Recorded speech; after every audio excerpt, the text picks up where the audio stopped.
Something's creeping around London. Something's creeping around London. Oh, what is it? Probably syphilis. Oh, I thought you were gonna say grimace. it's just grimace. Listen, I know that it's you would expect it to be grimace, but it's not. Oh, okay. Happy birthday, Grimace. Happy birthday. Welcome to Haunts, Graves, and Omens. Welcome. My name is Fred Stewart. You got it, Tay? There it is. And with me, as always, my lovely co-host. Hello, it's me, Taylor. And with us, running cameras and sound, Smarty Cock. It's Marty. It is. So Marty's not here because he has a family emergency that he is obviously taking care of. So he might not be with us for the next few episodes. But we'll keep you guys updated and all that stuff. I got a new episode of The Doc coming out very soon. Hopefully I'll get it up today. And by today, which would have been 2 days ago. Yeah. I'm trying to think about the time when we release it. It releases on Sundays. Today is Friday. So got a lot to talk about with UFO talk this week. There is a shit ton of UFO talks going on. David Grush finally went and talked to Congress, had a bunch of people with him, confirmed the existence that the U.S. does have non-human biologics within their possession. Talks of having UFO crafts or having extraterrestrial crafts with them. The U.S. is said to have replicated some of those crafts, and they have those within their possession. So many people have come forward and given their stories, and every single one of them is terrifying. I'm actually going to promote a podcast within a podcast, be super meta.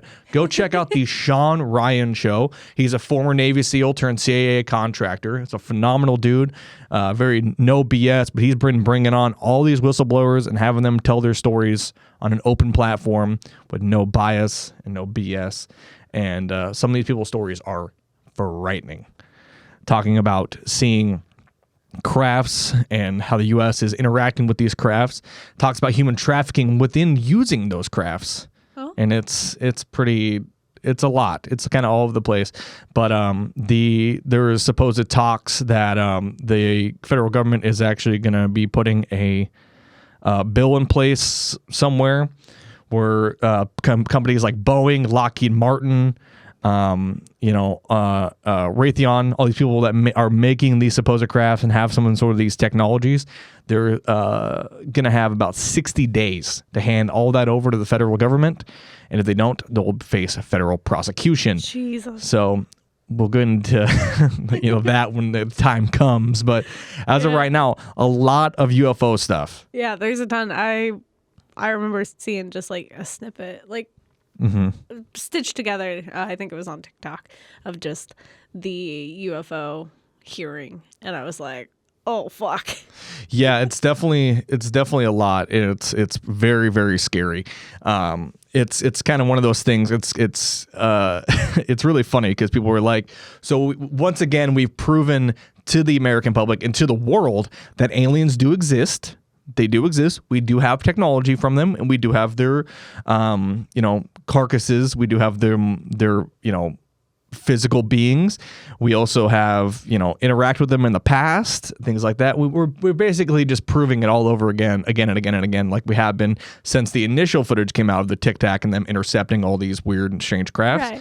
And, and at the end of the day, we're like, still got to go to work. We still have to, we still got to go and deal, with the general monotony. I still got to go buy toilet paper. I still got to fucking, just hang out, play video games. Nothing really changes. But hey, fun fact, aliens exist. The government proved it. And so, yeah. Yeah, I like that the government was like, here's this giant fucking bomb about like UFOs. Mm-hmm. And then they're like, but also like, it doesn't change anything. Have fun going to work. It's like the craziest thing. It's only gonna escalate. It's only gonna get more and more intense. I don't know if have you watched the full hearing? I did not, because I was working, so I just saw the snippet after it happened. I watched a good majority of it. I haven't finished it. It was a couple hours, but it's fucking fascinating. I mean, it's this guys coming in being like a dude who was an F-18 pilot in like Operation like Iraqi Freedom or not Iraqi Freedom. What was the operation after that? But later on, was served in the Navy as an F-18 pilot, was talking about, being intercepted by crafts and, seeing strange things in the sky. And it's what we've talked about all along, forever and ever. What you saw was a bunch of birds. So yeah, it's crazy. It's crazy that they're just talking about birds at this point. Yeah, well, I really do. I do want to say thank you, though, to the federal government, all the people that were involved in the processing of getting this information out there, because you just gave us a bunch of content. So I'm actually planning on doing a fun crossover of The Doc meets Haunts, Graves, and Omens very soon. It's going to be called The Doc After Dark. I'm not sure which channel. We'll release on here on YouTube, obviously, but which, whether it's Haunts, Graves, and Omens audio side, or if it's The Doc, or if it's both. I'm not really sure. It could be both. I mean, yeah, because we might call it something different on Haunts, Graves, and Omens, but we might call it something different on The Doc. But on The Doc side, it'll be The Doc After Dark, and then Haunts, Graves, and Omens could be like Beyond the Graves. I don't know. It's behind the scenes shit. Don't worry about it. Don't fucking worry about it. What you saw was a bunch of birds. Actually, it was a satellite. What you saw, going super duper fast was a satellite. Absolutely. Sorry. But to bring it to you. Taylor's gonna be running cameras and all that fun stuff today. I will. Look at that. She's doing a great job so far. I'm trying. So just please be gentle. Please be gentle to me. Thrash her in the comments. Please yell at don't. her. Tell her she did a bad job. I'm just kidding. Cry. Yeah. I will cry. And I'll laugh. I'll laugh so hard. Be like, hey, some dude from Chattanooga said you suck at running cameras. I know. Okay, I'm trying. But yeah, I want to do a full rundown, whether it's a stream or whatever. Really dive in, really talk about the UFO phenomena, because it's fucking fascinating, and it's just it's incredible. Yeah. We're finally past, because for years and years, I'm gonna keep rambling. For years and years and years, it was all this talks about, like, people didn't want to talk about seeing UFOs. They didn't want to talk about seeing aliens, having these encounters that were verified and they're real and they did happen to these people, but then they would get vilified by their communities or by their groups they're in, whether it's the military, law enforcement, whatever. And, people are just getting essentially shut down over the years and years and years. And finally we're like, okay, it's real. It happened. How many fucking government UFO programs do we have to have before we start admitting, hey, we have UFOs and the UFOs exist, aliens exist? Okay. Come on. You know what? I think we need at least 5. I think we've had 5 at this point. 6. Okay, great.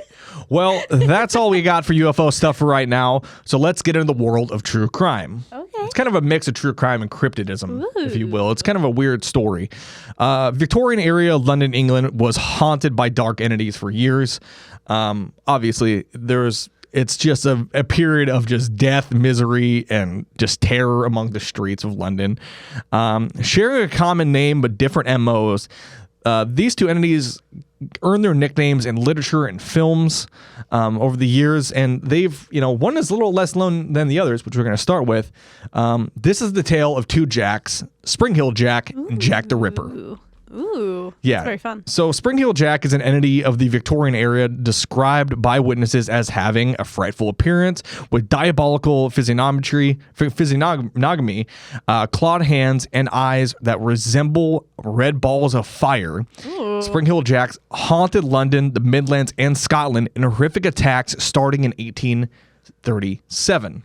The raccoons got a little feisty. Yes, they did. they got like an upgrade, like you get enough coin, you change for an upgrade. This is about 130 years before Mothman. Oh. So, maybe. You know what? The raccoons had prior business before Mothman. You think raccoons just didn't exist until Mothman? Yeah. Oh. Show me proof. Oh. I can't really show you proof, but like see? I think raccoons, you know what? I could probably Google it and tell you when raccoons were first discovered. If you cut your camera. Yeah. Yeah, it's kind of dark in here because you can't tell. Like, my arms. Like, yeah.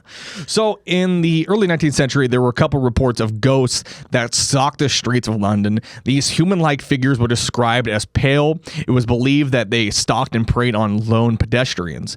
The stories of these figures formed a part of the district ghost tradition in legend, which some writers have argued formed the foundation of the latter legend of Spring Hill Jack. The most important of these entities was the Hammersmith ghost, which in 1803 and 1804 was reported in Hammersmith on the western fringes of London. It later reappeared in 1824. Another apparition, and the Southampton ghost, was also reported as assaulting individuals in the night. This particular spirit bore many of the characteristics of Spring Hill Jack and was reported as jumping over houses and being over 10 feet tall. Right? So you're probably wondering why we're talking about a ghost and why we're talking about Jack the Ripper. And later on in this episode, kind of near towards the end, we're going to start combining the two, and you're going to see why I combine the two. Okay. Because it's a really weird timing where all this shit kind of happens. Yeah. Because the first, like I said, the first reported sighting of Spring Hill Jack was in 1837, right? And the first known murder of Jack the Ripper was in 1888. I mean, that's a long stretch of time in between then. But like I said, when we get there, cross that bridge, it'll start making a little more sense. To be fair, though, it's not like the biggest stretch of time in the grand scheme of things. It's not very long. No, definitely It's not. like, what was it, 60 years? Yeah, exactly. Like I said, we'll get to it. Okay. So Okay. the first alleged sightings of Spring Hill Jack were made in London in 1837. The last reported sightings, is said to be the second literature, have been made in Liverpool in 1904. According to much later accounts, in October of 1837, a girl by the name of Mary Stevens was walking to Laverty Hill when she was working as a servant after visiting her parents in Battersea. On her way through Clamp Common, a strange figure leapt at her from a dark alley. Ooh. After immobilizing her with a tight grip of his arms, he began to kiss her face while ripping her clothes and touching her flesh with his claws, which were, according to the description, cold and clammy of that of a corpse. Ooh. So they're like these fucking claws coming down. In a panic, she screams, making the attacker quickly flee the scene. The commotion brought several residents who immediately launched a search for the aggressor, but he cannot be found. Oh. Right. So the next day, the leaping character is said to have chosen a very different victim near Mary Stevens' home, inaugurating a method that would appear again and again in later reports. He jumped in the way of a passing carriage, causing the coachman to lose control, crash, and severely injure himself. Several witnesses claim that he had escaped by jumping a 9 foot high wall while cackling in a high-pitched, ringing laughter. Oh. And he just, Goodbye. and he fucking just leaps over a 9 foot tall wall. So he just Terrifying. So he just disappears into the distance. What I am learning is to just avoid going by alleyways or in alleyways in London. Yeah, I mean, listen, we did our Jack the Ripper themed escape room relatively recently with Marty and his lovely girlfriend, and we had a great time with that. And it was kind of funny because like all I can think of was like, why would someone be in this alley? Because I was just like, this place fucking sucks. Like, it's like this is kind of scary. Kind of spooky. Like, be like, there's a serial killer roaming around London in this particular area, and he likes to operate in the dark. And then you're like, why the fuck am I here? Like, you must find Jack the Ripper. And I'm like, I must go the fuck home. Anyway. Yeah. So gradually the news of the strange character spread, and soon the press and the public gave him the nickname Spring Hill Jack. Pretty because he fucking jumped. He got little springs in his leg. Got little springs. A few months after the first sightings, on the January 9th, 1838, the mayor of London, Sir John Cohen, revealed at a public session held at the my monitor's a little at the Mason House, an anonymous complaint that he had received several days earlier. which he had withheld in hope of obtaining further information. The correspondent who signed the letter, a resident of Peckham, wrote, "It appears that some individuals, of who the writer believes of the highest ranks of life, have laid a wager in mischievous and foolhardy companion. That he durst not take upon himself the task of visiting many of the villages near London in 3 different disguises, a ghost, a bear, and a devil. Oh. And moreover, that he will not enter a gentleman's garden for the purpose of alarming the inmates of the house. The wager has, however, been accepted, and the unmanly villain has succeeded in depriving 7 ladies of their senses, 2 of whom are not likely to recover, but to become burdens of their family." Oh. At one house, the man rang the bell. The servant coming to the open door, who this worse than brute, stood no less than a dreadful figure and a specter clad most perfectly. The consequence was that a poor girl immediately swooned, has never from that moment been in her senses. Oh. The affair now been going on for some time, and it's strange to say the papers are still silent to the subject. The writers have a reason to believe that they have the whole history at their finger ends, but through interested motives are induced to remain silent. Basically being like, you all know what the fuck is happening, and you're not saying anything. Ooh, weird. Though the Lord Mayor seemed fairly skeptical, the member of the audience confirmed that the servant girls are about Kingston, Hammersmith, and Ailing tell dreadful stories of this ghost or devil.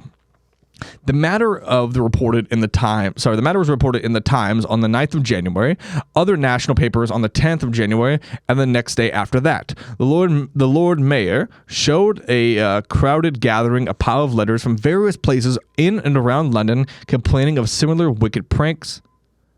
The quantity of the letters that poured into the Manson House suggested that the stories were widespread in suburban London. Basically, like, these stories are happening all over London. Oh, like stories about this devil, this creature roaming around, scaring people, harassing women. Apparently having affairs? Yes, something along those lines. Okay. So I'll get to it a little bit more later on when we start talking about attacks, but one writer and several young women in Hammersmith have been frightened into, quote, dangerous fits, some severely wounded by a sort of claws the miscreant wore on his hands. Almost like a Freddy Krueger-like attack, just scratching with the claws and attacking with the claws. Another correspondent claimed that in Stockwell, Brixton, Camberwell, and Vauxhall, several people have died of fright and others have had fits. Meanwhile, others reported that the trickster has been reportedly seen in Lewisham and Blackheath. So this fucker is seen everywhere. Yeah. The Lord Mayor himself was in 2 minds about the affair. He thought the greatest exaggerations had been made, and that it is quite impossible, quote, that the ghost performs the feats of a devil upon earth. It's like, no, not happening. But on the other end, someone he trusted had told him that of a servant girl in Forest Hill who had been scared into fits by a figure in a bearskin. He was confident that the person or persons involved in this were of this fucking display of whatever they're doing, that they'd be caught and punished. The police were instructed to search for the individual responsible, and rewards were being offered, and they're trying to find this person with basically little to no evidence of who it possibly could be. Right. Well, I mean, it's probably because it's an entity. Springy little Jack. It's not a person, sir. Yes, I mean it's a humanoid person, but they're like, is it a ghost? Is they're saying he's a bear, but he's saying a bear rug hats. Like it's kind of all over the place. Yeah. Okay, but like at the same time, like, so if it is a ghost, right? How you gonna catch him? Well, it's like the guy who went to war with Poseidon. Yeah. You know, they went down to the beach for like 20 minutes and they stabbed the water. Like, that was a real thing. Yeah. So, I mean, you know, people are stupid. I'm going to catch a ghost, but not in the way you're thinking. I'm going to put They're like- handcuffs on him. Like, Sir Mayor, I believe that I have a way to catch these demons, this devil. Oh? Yes. How so? I wrote a sort of tune about it. Oh, a tune. I'm not the best singer, but I can try my best if you like. Sure, yeah, let's do it. Something strange in the village. Who you gonna call? The guy who catches ghosts.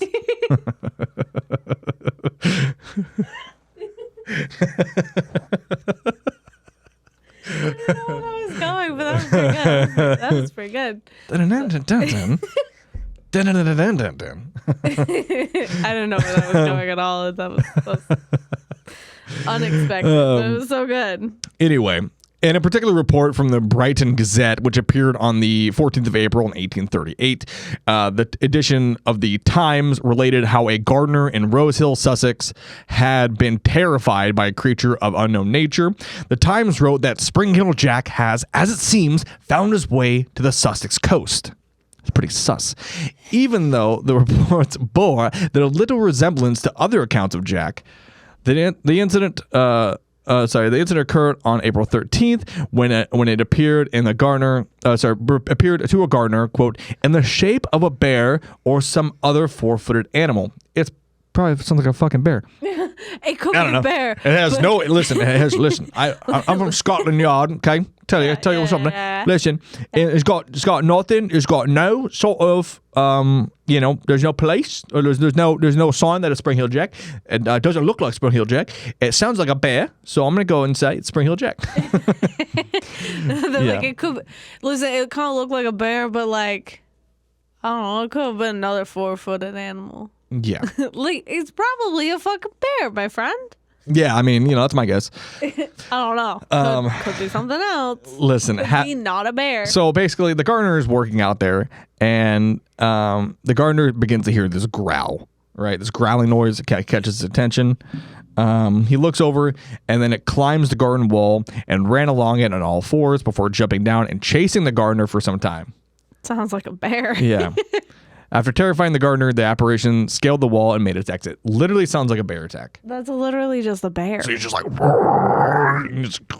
he's like, it's Spring Hill Jack. It's like, I'm pretty sure it's a fucking bear, right? Bear, my friend. It sounds like a bear. So perhaps the best known of the alleged incidents involving Spring Hill Jack were the attacks of two teenage girls, Lucy Scales and Jane Alsop. The Alsop report was widely covered by newspapers, including a piece in the Times, while few reports appeared in relation to the attacks on Scales. The press coverage of these two attacks helped raise the profile of Spring Hill Jack, so now we're going to get into the Alsop case. Okay. So Jane Alsop reported that on the night of February 19th, 1838, she answered the door of her father's house to a man claiming to be a police officer who told her to bring a light, claiming, quote, "We have caught Spring Hill Jack here in the lane." She brought the person a candle and noticed that he wore a large cloak. The moment she had handed him the candle, however, he threw off the cloak and, quote, presented the most hideous and frightful appearance, vomiting blue and white flame from his mouth, while his eyes resembled red balls of fire. So he's like, "Excuse me, lass, you mind getting me a candle? I found Spring Hill Jack in the alley." Yeah. Oh, is that the candle? Yeah. And just like, "Hello, bitch." You're fucking telling me this man could just vomit blue flames? Yeah. He's just like, he's just like vomiting, and he's just like, "Are you scared? Are you terrified? I'm both scared and intrigued." Are you intrigued and scared?" I'm making sure that's still recording. Looks like it is. I don't know, because we don't have Marty over here. We can't check the thing. That's probably fine. Probably. So Miss Alsop reported that he wore a large helmet and that his clothing, which appeared to be very tight-fitting, resembled white oil skin. Oh. Yeah, so he's like, "Hello, bitch." And like flames or shit coming out of his mouth. He's just in like a tight white suit. Kind of. That's what it's starting to seem like. Ooh. Anyway. That is, I don't know. That's not a good fashion choice. Like, I'm going to criticize Spring Hill Jack's really? fashion choice. Well, I feel like that's a little bit of a, kind of a stretch. You know, I mean, you don't know. It's 1838, man. I don't think it. No. Listen, was it Labor Day? That's my first question. It's February 19th. You tell me. I mean, technically, yes. Does it say you can't wear a white oilskin clothing that's skin tight after Labor Day? Yeah. I don't think so. I think you're trying to lie to me. So I've never understood the whole like white after Labor Day, because it's always after Labor Day, technically, right up until Labor Day happens again. Isn't it brown? No, it's white. I thought it was brown after Labor Day. No, it's white after Labor Day. Is it? Yeah. Look it up. I'm going to continue writing. Without saying a word, he caught hold of her and began tearing her gown with his claws, which she was certain were, quote, of some metallic substance. She screamed for help and managed to get away from him and ran towards the house. He caught her on the steps and tore her neck and arms with his claws.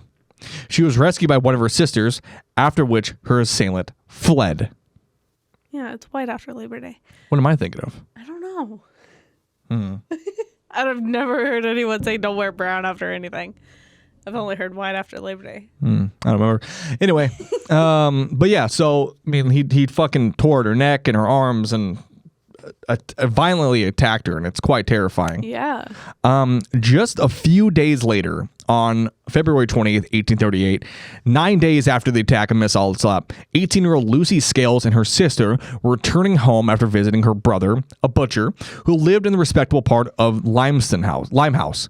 Miss Scales stated in her disposition to the police that she and her sister were passing along the Green Dragon Alley. They observed a person standing in the alley of the passage. She was walking in front of her sister at the time, and just as she came up on the person, who was wearing a large cloak, he spurted a, quote, quantity of blue flame in her face. Oh, God. Yeah. Which deprived her of her sight and obviously alarmed her. That alarmed her so much that she instantly dropped to the ground and was seized with violent fits, which continued for several hours. Jeez. That is the worst case of bad breath I've ever seen. You know? Jesus. So she just like, come on, we have to go get our beans and toast and going down to Bucktown from the butchers to see her from my brother. I think they're just trying to go home. And then just like, and just like right in there. That'd be fucking crazy. Ugh.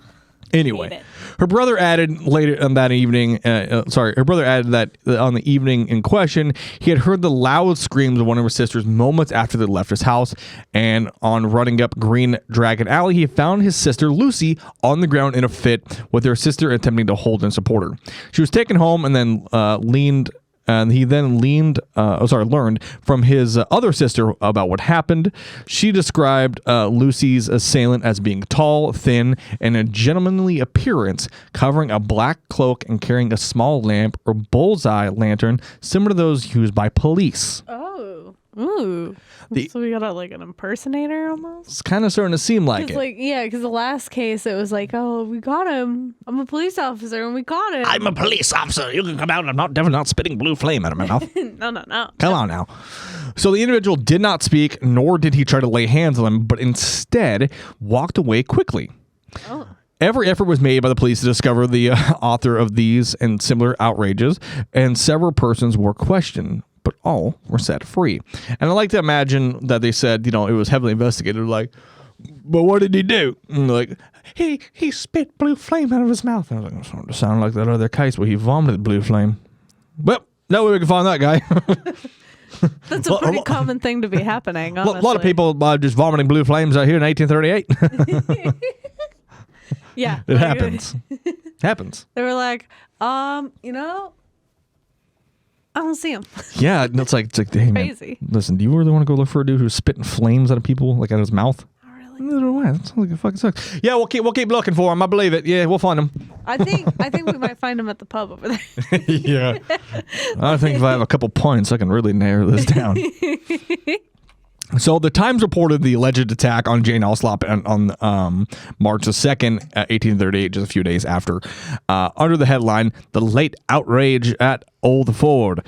This was followed by an account of the trial of one Thomas Milbank, who immediately after the report attack on Jane Alsop had boasted in the Morgan's Arms that he was Spring Hill Jack. Oh, well, you probably don't want to do that. Well, probably not. If you're not Spring Hill Jack, probably don't say you are. Well, people are, I don't know. It's like people who like claim to be serial killers and aren't serial killers. Yeah. It's like you're fucking, I don't know why. They're like, me. It's me. It's me. Give me attention. He was arrested and later tried at Lambeth Street Court. The arresting officer was James Lee, who had earlier arrested William Corder, the Red Barn murderer, which I think would kind of be a little fun little story we can do later on. Milbank, who had been seen wearing white overalls and a great coat, like a long trench coat kind of thing, which he later dropped outside the house, and the candle he had dropped was also found. He escaped conviction only because Jane Alsop insisted her attacker had breathed fire, and Milbank admitted that he could not do such a thing. It's like, "Can you spit fire, Mr. Milbank?" And he's like, No. No, I can't. And they're like, Certainly cannot. all right, I believe him, yeah. Can we get him to like try? I bet they would. Oh, I wish someone could light this candle for me. It's so dark in here. Be a shame if I had to go all the way and get some matches.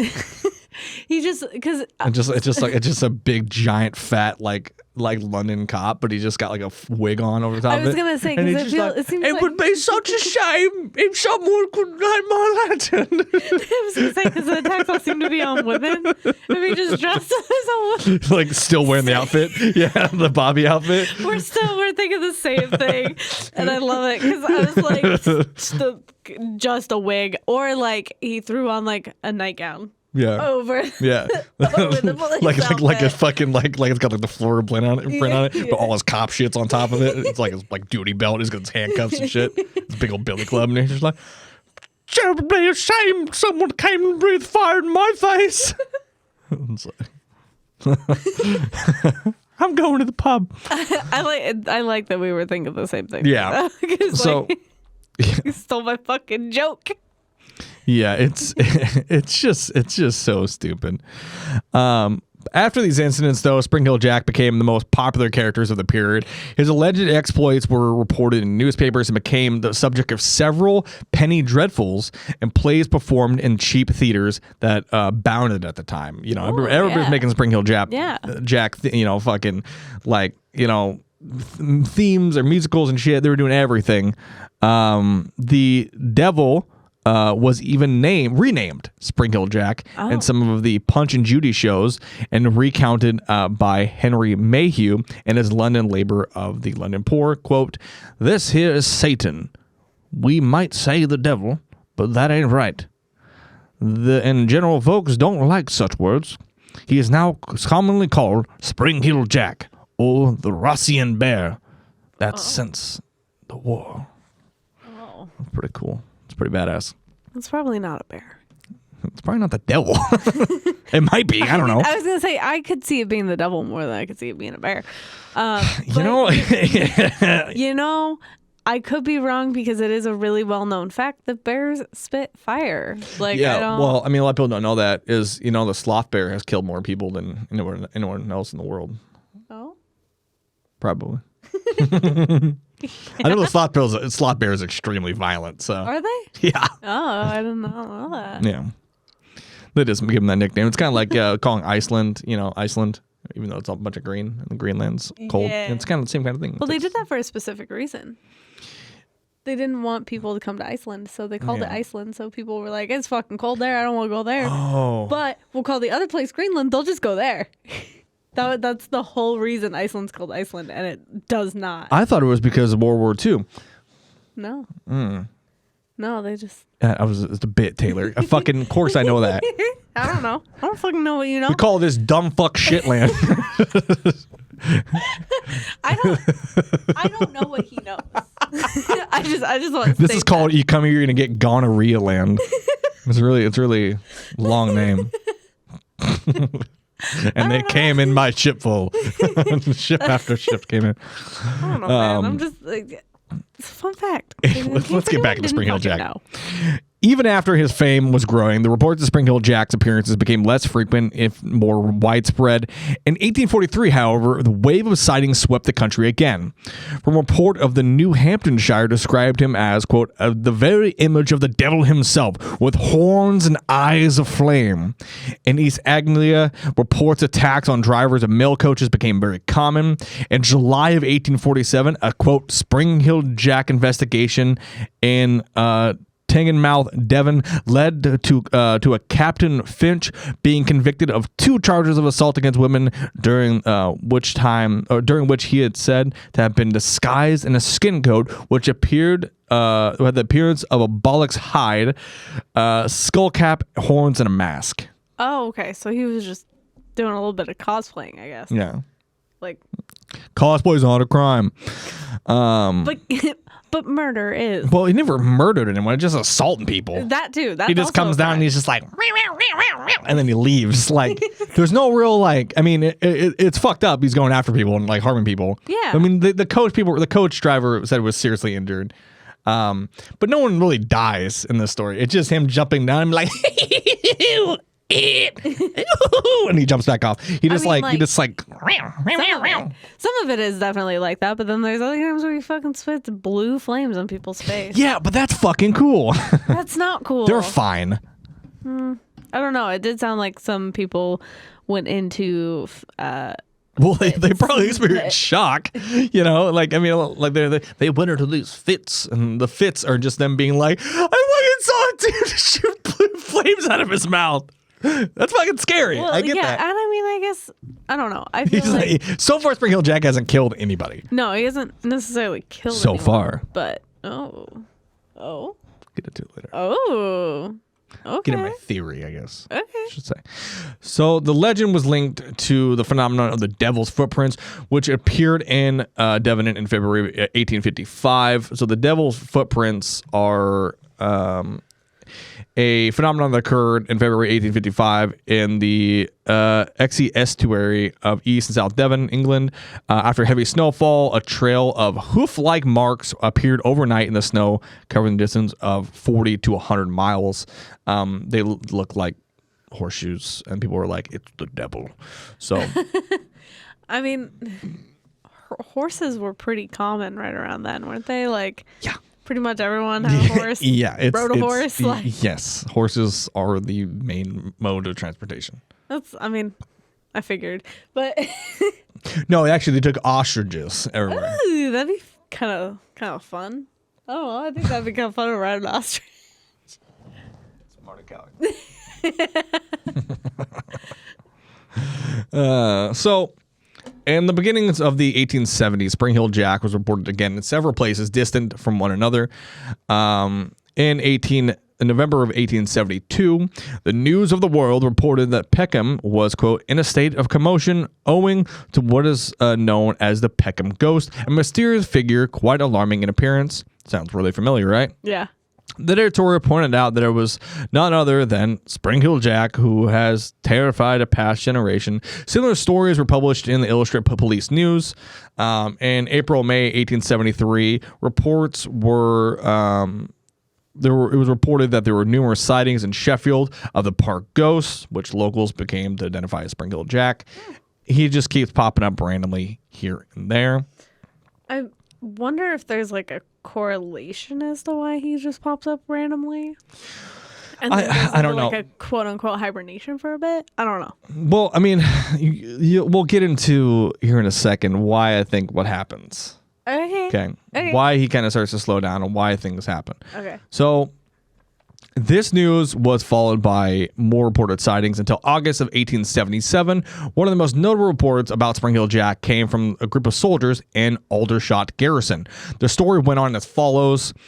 A sentry on duty at the North Camp peered into the darkness. His attention was attracted by a particular figure, quote, advancing towards him. The soldier issued a challenge. He was like, stop right there. To which went unheeded.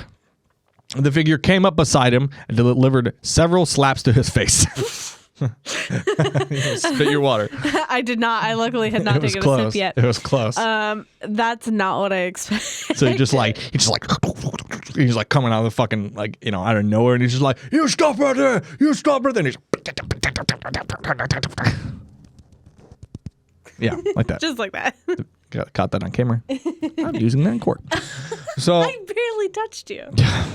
yeah, this time. Anyway, I'm just kidding. Excuse me. Taylor only hits me with a closed fist. Now, listen, you're a good boxer. What can I say? I don't.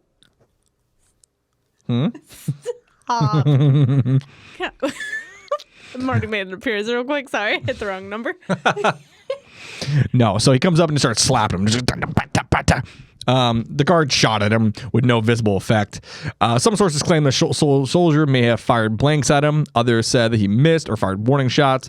The strange figure then disappeared into the surrounding darkness with astonishing bounds. So he just went like, just Bye. disappeared. So, Who gave the raccoons pogo sticks? Oh, dude, that'd be fucking. Oh, I want to teach a raccoon. They'd probably like a pogo stick. You gotta get a raccoon-sized pogo stick. I can get that done. So, Lord Ernest Hamilton's in 1922 memoir, 40 Years On, mentions the Aldershot appearance of Spring-Heeled Jack. However, he apparently erroneously says that they occurred in the winter of 1879 after his regiment, the 60th Rifles, had moved to Aldershot, and similar appearances had occurred when the regiment was barracked at Colchester in the winter of 1878. He adds the panic became so great at Aldershot that sentries were issued ammunition in order to, quote, shoot the night terror on sight. Ooh. Following which appearances of Spring-Heeled Jack ceased, Hamilton thought that the appearances were actually pranks carried out one of the fellow soldiers, Lieutenant Alfrey. However, no record that he's ever been court-martialed for the offense. Oh, okay. So in autumn of 1877, Spring-Heeled Jack was reported seen at the Newport Arch in Lincolnshire. Pretty good set of names there. Wearing a sheepskin. An angry mob supposedly chased him and cornered him. And just as in Aldershot, while before, residents fired at him with no effect. As usual, he was said to use his leaping abilities to lose a crowd and disappear once again. By the end of the 19th century, the reported sightings of Spring-Heeled Jack were moving towards northwest of England. Around 1888, in Everton, north of Liverpool, he allegedly appeared on the rooftop of St. Francis Xavier's Church in Salisbury Street. In 1904, there were reports of the appearances in nearby William Henry Street. Oh. So he kind of started fading around, around 1888. When he kind of starts kind of fading out of the public eye, really, right? Like, he still kind of pops up here and there. He just kind of appears like a Batman style. Look, I am vengeance. Like, just like on top of, and he's just like on top of a fucking building, But he's like, I'm vengeance, but I'm also a dick. And there's no vengeance. I'm just an asshole. So the vast urban legend built around Spring-Heeled Jack influenced many aspects of Victorian life, especially in contemporary popular culture for decades. Especially in London, his name was equated with the boogeyman as means of scaring children and behaving by telling them if they weren't good, Spring-Heeled Jack would leap up, peering at them through the bedroom windows by night. Spring-Heeled Jack will come up here and he'll look at you and just go. He'll just look at you. He'll just come and look at you. However, it was a fictional entertainment where the legend of Spring-Heeled Jack exerted the most extensive influence owing to his allegedly extraordinary nature. 3 pamphlet publications purportedly based in real events appeared almost immediately during January and February of 1838. They were not advertised as fiction, though they were at least partly so. Okay. So it's like, it's kind of all around.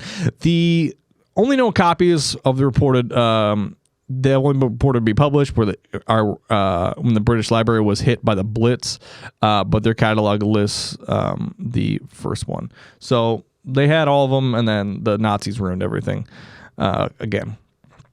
So Of course it did.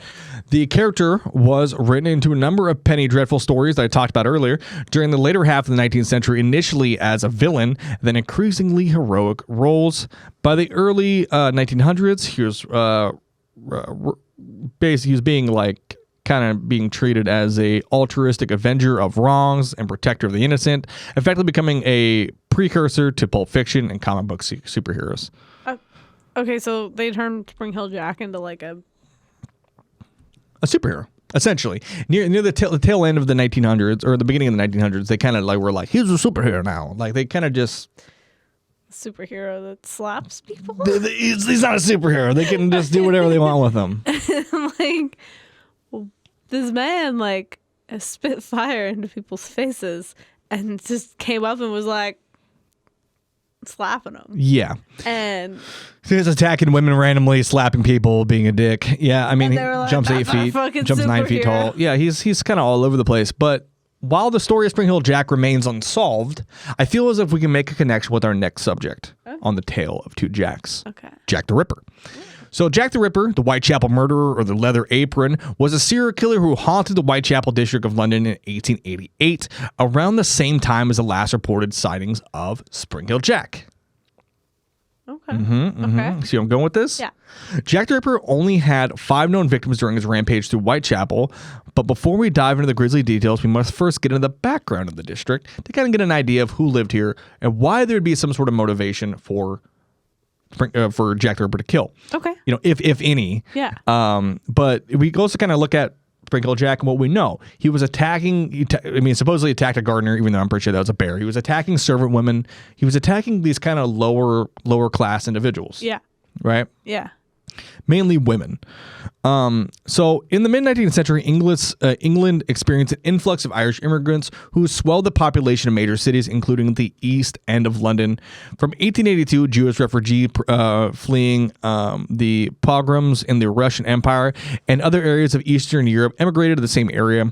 The parish of Whitechapel and the East End became increasingly overcrowded, with the population increasing to approximately 80,000 inhabitants by 1888. Jeez. That's a lot of people. It's a lot of people. It's not a big district. And it's truly not. It's really not that big of a district. So work and housing conditions worsened and significant economic underclass developed. 55% of children born in the East End died before they were 5 years old. Jeez. It was a fucking bad place to be. Yeah. Robbery, violence, and alcohol dependency were commonplace, and the endemic poverty drove many women into prostitution to survive on a daily basis. In October of 1888, London's Metropolitan Police Service estimated that there were 62 brothels and 1,200 women working as prostitutes in Whitechapel.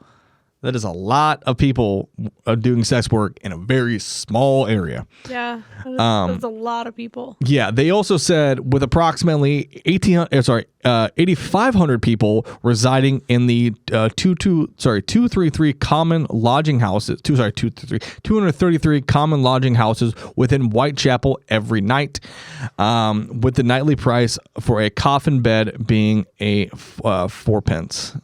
So they're like, you can basically do this if you can go do sex work. We'll give you a place to sleep. The cost of sleeping upon a lean-to or hangover rope stretched across the dormitory being a 2p per person. It was fucking like sleep outside. Like it's just people. There was 80,000 people in a fucking tiny district, and it's hell on earth. That's crazy hot. I've never had like it put into perspective just how many people like were in that district. Yeah, and it's pretty insane when you really look at how big Whitechapel is.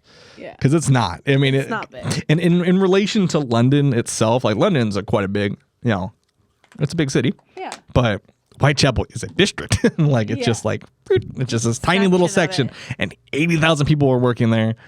And it's fucking insanity. I'm curious, like, how big and like what district we could compare it to here. Because, we have quite a few like smaller districts. Yeah, if you want to do me a favor, while I continue reading the story, look up to see how big Whitechapel is Yeah. as a size. Okay. And then I'll go ahead and continue with our story. Sounds good to me. So the economic problems in Whitechapel were accompanied by a steady rise of social tensions. Between 1886 and 1889, frequent demonstrations led police intervention in public unrest, such as Bloody Sunday in 1887, anti-Semitism, crime, nepotism, racism, social disturbance, and severe deprivation and influence public perceptions that Whitechapel was a notorious den of immorality. Such perceptions were strengthened in 1888 when there were a series of vicious and grotesque murders attributed to none other than Jack the Ripper. The large number of attacks against women in the East End during the time adds up to uncertainty of how many victims were actually murdered by the same individual. 11 separate murders stretching from April 3rd, 1888 to February 13th, 1891 were included in a Metropolitan Police investigation were known collectively in the police docket as the Whitechapel murders.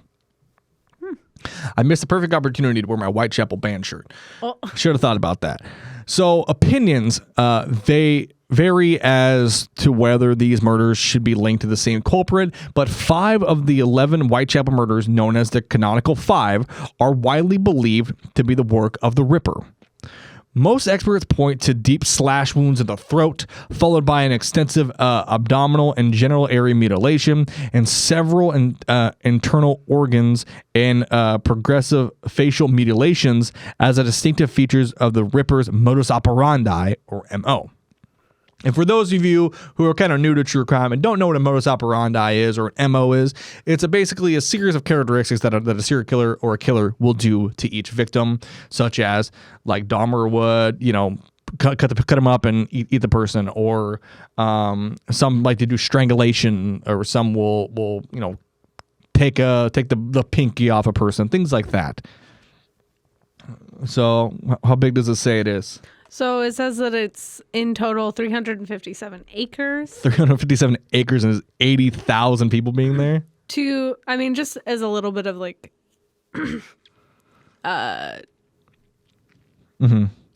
I guess like a comparison for those who know like the Pacific Northwest. Yeah. The Pearl District in Portland is 301, so it's not much bigger than the Pearl District. It's pretty small. Which the Pearl District is not huge. Yeah, and 80,000 people live there. Yeah. That's crazy. Yeah.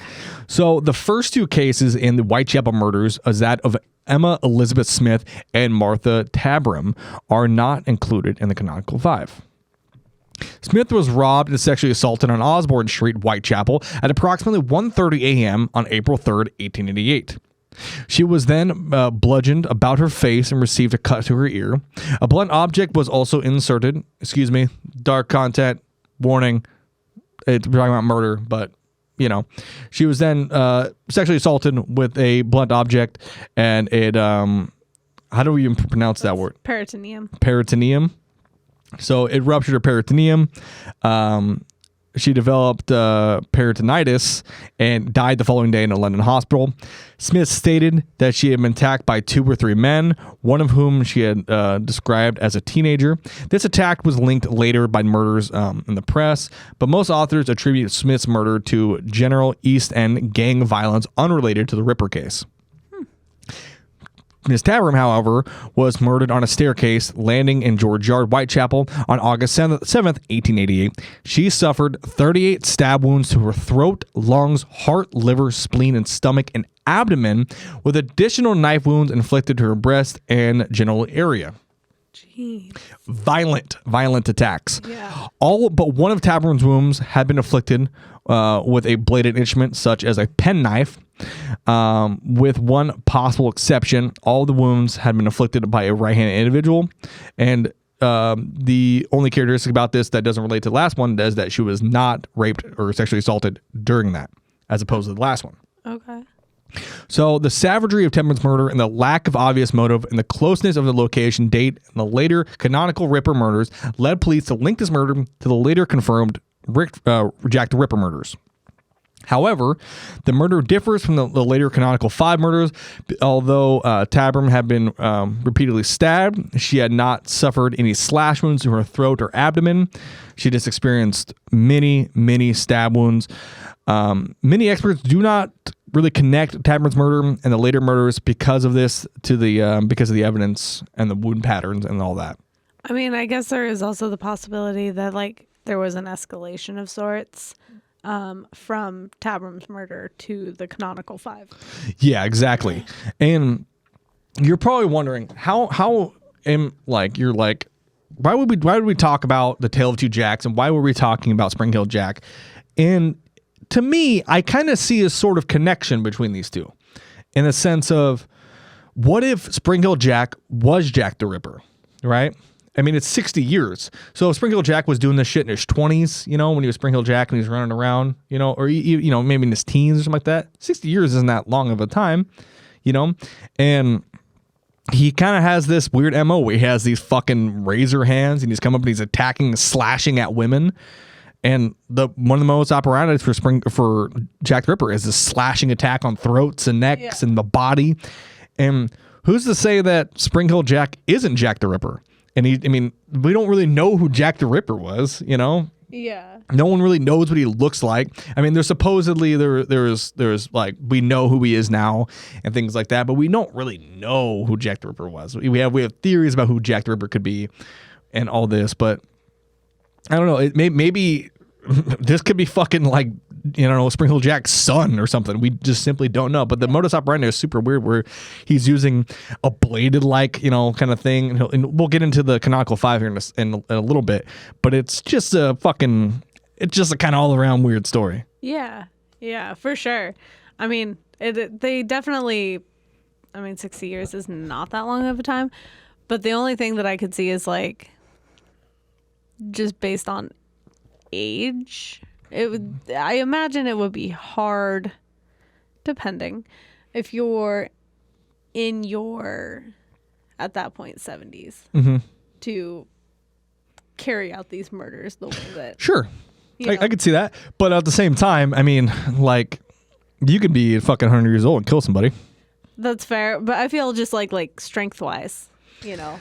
Well, we're going to get into the canonical 5 here in a second, and we'll talk about it. So the canonical 5 Ripper victims are Mary Ann Nichols, Annie Chapman, Elizabeth Stride, Catherine Eddowes, and Mary Jane Kelly.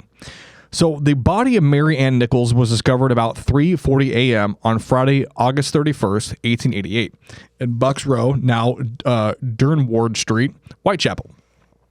Nichols had been seen alive approximately 1 hour before the discovery of her body by Miss Emily Holland, with whom she had previously shared a bed at a common lodging house in the Thal Street, Spitalfields, walking in the direction of Whitechapel Road.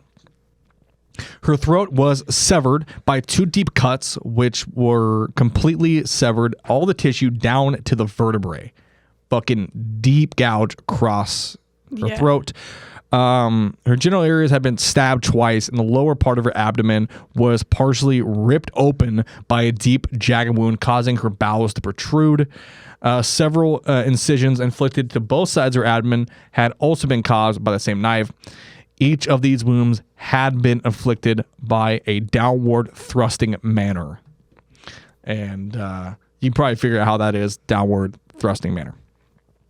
1 week later, on Saturday, September 8th, 1888, the body of Annie Chapman was discovered at approximately 6 a.m. near the steps of the doorway of the backyard of 29 Hanbury Street, Spitfall Fields. It's a hard fucking word. Spitalfields. It's quite the name. Yeah. As in the case of Nichols, her throat was severed by 2 deep cuts. Her abdomen had been cut open entirely, and the section of her flesh from her stomach had been placed upon her left shoulder, and another section of her skin and flesh, plus her small intestines, had been removed and placed above her right shoulder. It's odd. It is odd. If you haven't figured it out now, this is a Gold Star episode. Like, it's fucking, we're going like, this is getting super dark. It's already super dark. Chapman's autopsy revealed that her uterus and sections of her bladder and vagina had been removed. He just took it, did whatever with it. I don't know. In an inquest to Chapman's murder, Elizabeth Long described having seen Chapman standing outside 29 Hanbury Street around 5:30 a.m. in the company of a dark-haired man wearing a brown deerstalker hat and dark overcoat of a shabby, genteel appearance. While overcoats aren't necessarily uncommon in this time period, it is quite odd that it's similar to Springfield Jack and what he was wearing. Yeah. It's just kind of weird. According to eyewitnesses, the man asked Chapman a question, "Will you?" To which Chapman replied, "Yes." Elizabeth Stride and Kathleen Edwards were both killed in the early morning hours of September 30th, 1888. Stride's body was discovered at approximately 1 a.m. in Dufield's yard off Burner Street, now Harqueens Street in Whitechapel. The cause of death was a singular clear incision measuring 6 inches across her neck, which severed her left carotid artery and trachea before terminating beneath her right jaw. The substance of any further mutilations of her body has led to uncertainty as whether the Stride's murder were actually committed by the Ripper, or whether this was he was interrupted during the attack. Several witnesses later informed police they had seen Stride in the company of a man in or close Burner Street on the evening of September 29th and the early morning hours of September 30th, but each gave differing descriptions. Some have said that her companion was fair, others dark. Some said that he was shabbily dressed. Others says that he was well dressed. No one really knows what the fuck this guy looked like. Yeah. Obviously. Edo's body was found in the corner of Mayfair Square in the city of London 3/4 of an hour after the discovery of the body of Elizabeth Stride. Her throat had been severed from ear to ear and her abdomen ripped open by a long, deep, and jagged wound before her intestines had been placed over her right shoulder, with a section of her intestine being completely detached and placed between her body and left arm. Huh. Very meticulous. Yeah. The left kidney and major part of Edo's uterus had been removed, and her face had been disfigured, with her nose severed and her cheek slashed. The cuts measuring 1/4 of an inch and half an inch, respectively, vertically incised through her each of her eyelids. Yeah, pretty fucked up. Yeah. All of it's fucked up. A triangular incision, the apex of which pointed towards her eye, had also been carved upon each of her cheeks. Oh. And a section of the I don't even know how to pronounce that. Oracle? Sure. Like oracle. Oracle, and her lobe of her right ear, which was recovered, which later recovered from her clothing. The police surgeon who conducted the post-mortem examination upon her body, of Edo's body, stated that his opinion, these mutilations would have taken at least 5 minutes to complete. Okay. A local cigarette salesman named Joseph Lawdy. It's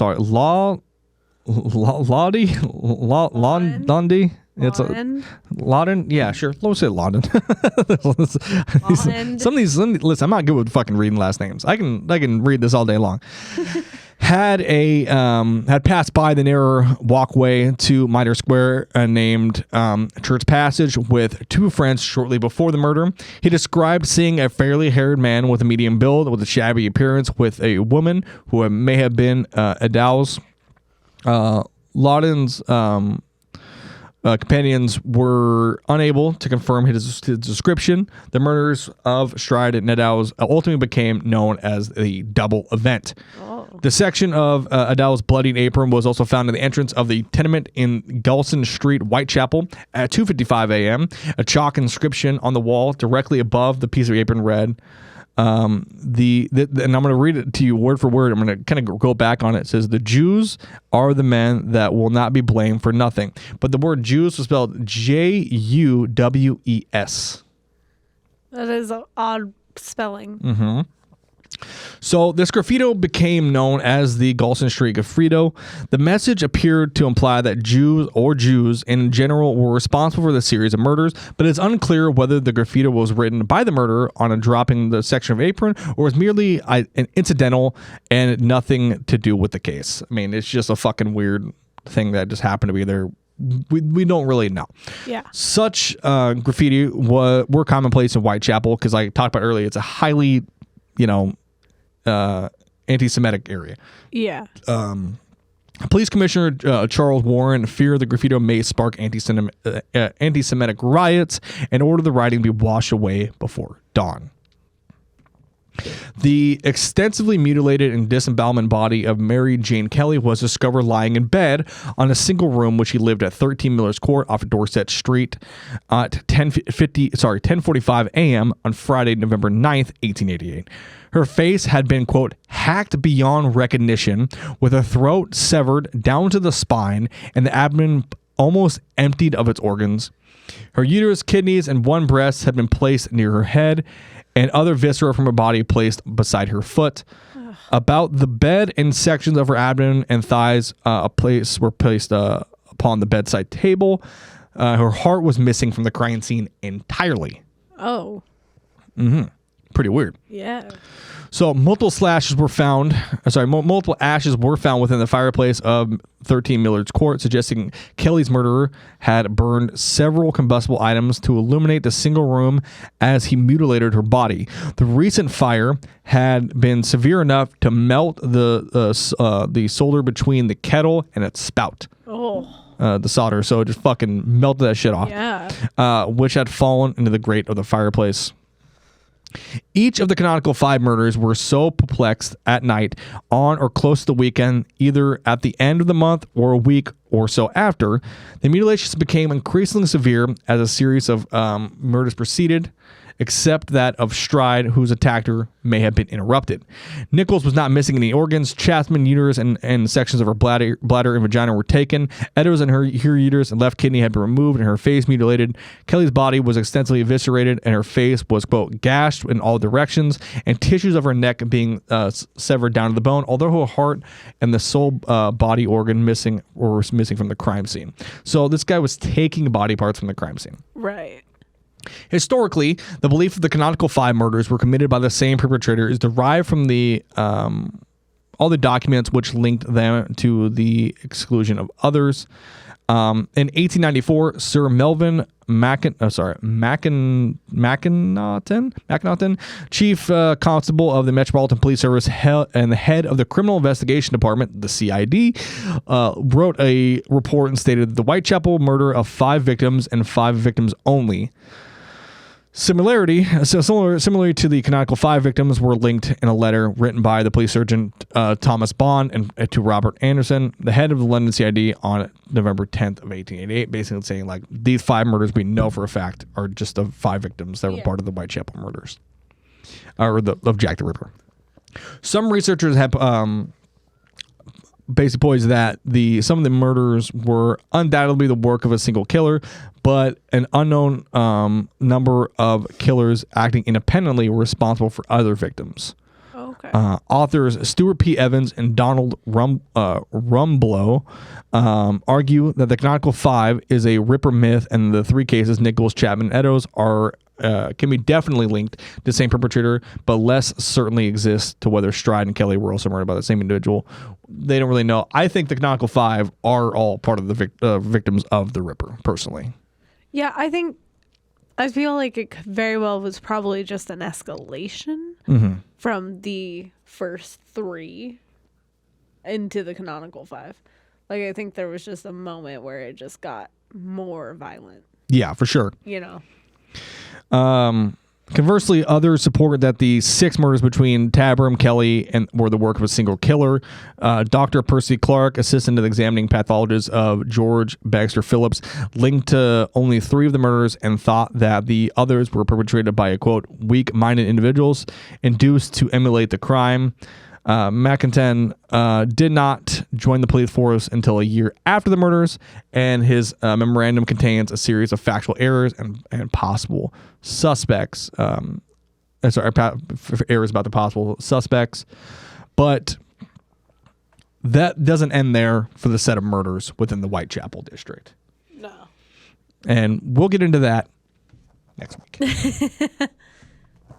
So, kind of recap. We talked about Spring Hill Jack and talked about his attacks that occurred starting in 1838, and they kind of seemed to escalate more and more and more. They kind of went up a little bit, and then he kind of just disappeared off the earth in 1888, right? Yeah. In 1888, in Whitechapel District, Jack the Ripper begins killing. Right. It is kind of weird, even if the cases are completely like unrelated, not the same at all, that they chose the name Jack for both of them. Yeah, I feel like it's just lazy story writing. They were like, what should we call this one? Well, we'll call him Spring Hill Jack. Okay, yeah, cool. Sounds great. It's now 6 years later. We have a serial killer. Mm-hmm. What do we call him? We'll call him Jack. All right, you know what? That sounds fine. Yeah, no. Yes. That sounds good. But Jack the Ripper. Oh. But still Jack, nonetheless. Yes, no, we're not going to call him like Phil the Ripper. You know, fucking Mike the Ripper. It's like, no, we're not doing that. Jack the Ripper. All right, well. It's Jill the Ripper. That is a theory. It is. Excuse me. It is a theory. Excuse me while I die. Well, that was very, very interesting. But it's a very interesting tale, and we're not done yet. We'll continue with our story next week for part 2 of the Tale of Two Jacks. We'll get into the final bits of the Jack the Ripper story. We'll talk about the suspects. We'll talk about the other murders that occurred within Whitechapel. Personally, it is kind of a weird coincidence that like I said, that fucking Spring Hill Jack stops around 1988, and then in 1888, Jack Ripper starts. It's very just a weird really weird coincidence. It's a kind of similar MO. He's slashing at their throats and their arms with bladed weapons on his hands.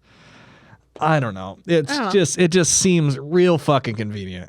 It is pretty convenient, but it is also, it could just be a coincidence. Who knows? Coincidence? Who knows? Yeah. Who really knows? Who knows? I know who knows. It's David Crush. Go watch the all the UFO talks out there. This shit's fucking crazy. super, super crazy. Marty, I know you're probably listening to this episode, and we love you, man. And you'll be with us again here soon. There's Marty Catwick on cam. Love that. But, what a crazy, wild tale, and we're not done yet. But if you want to keep following us, be sure to rate us 5 stars in listening apps, like, share, subscribe on YouTube, all that fun stuff. If you're on Apple and you're listening to that, rate us 5 stars and just write what you saw was a bird or something like that, or write what do you think happened? Do you think Spring Hill Jack and Jack the Ripper are connected? I don't know. It's a pretty weird story. But if you want to go and follow us, you can go follow us on our socials. You can follow us at HGOPodcast on Instagram and TikTok. You can find us on Haunts, Graves, and Omens on Facebook. We'll be out there. You can follow the Comedy Chaos Network, which if you're watching now on YouTube, you can find us on Instagram at the Comedy Chaos Network. We'll keep it very simple, keep it very chill. If you want to follow me directly, you can. You can follow me on Instagram at IHuntTheHaunted and on TikTok at IHuntTheHaunted. Very simple. Perfect. Taylor? You can follow me on Instagram and TikTok at Lunar Thrill. You can also follow our dog at Spirit the Turv. Spirit the Turv. She's not here. She's downstairs. Taking a nap. Mm-hmm. She's a sleepy lady. She is a sleepy lady. That's okay. And I guess we'll pass it over to Marty. You follow me at Ghetto Feather on Instagram. Yeah. And go check out the latest episode of the Doc Comedy Podcast on our socials. You can find us on Instagram and stuff, the Doc.com Pod or the Doc Comedy Pod. We're kind of all over the place. And if you have a crazy story, it doesn't matter, ghosts, aliens, cryptids, true crime, whatever. Have you experienced something crazy or something you want us to look into? We will. Go and email us at HGOPodcast@gmail.com. Heck yeah. Heck yeah. Heck yeah. And remember to stay spooky. Stay haunted. And what you saw was a bird. Or was it? It was a satellite. I still think, I don't know, man. I think it's Spring Hill Jack. I don't know.